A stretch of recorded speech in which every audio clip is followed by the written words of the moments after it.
സ്വാഗതം. ഇന്നത്തെ വാർത്തകൾ അവതരിപ്പിക്കുന്നത് നിവിനാണ്.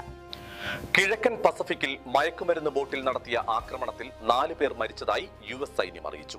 കേരളത്തിന്റെ കടമെടുപ്പ് പരിധി കേന്ദ്രം വെട്ടിക്കുറച്ചു. നിയമസഭാ തെരഞ്ഞെടുപ്പിന് 2 മാസം മാത്രം ബാക്കി നിൽക്കെയാണ് കേന്ദ്രത്തിന്റെ നീക്കം. മൂടൽമഞ്ഞിൽ മാറ്റിവെച്ച് ഇന്ത്യ ദക്ഷിണാഫ്രിക്ക മത്സരവും.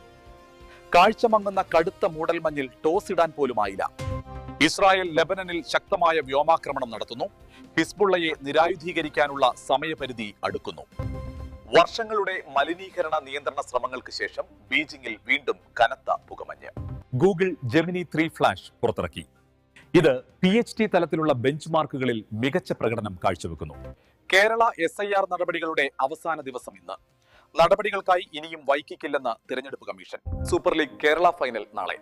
കണ്ണൂർ വാരിയേഴ്സ് FCയും തൃശൂർ മാജിക് FCയും നാളെ കണ്ണൂർ ജവഹർ മുനിസിപ്പൽ സ്റ്റേഡിയത്തിൽ വൈകുന്നേരം 6 മണിക്ക് ഏറ്റുമുട്ടും. തൊഴിലുറപ്പ് ഭേദഗതി ബില്ലിനെതിരെ സംസ്ഥാന വ്യാപക പ്രതിഷേധത്തിനൊരുങ്ങി CPIM.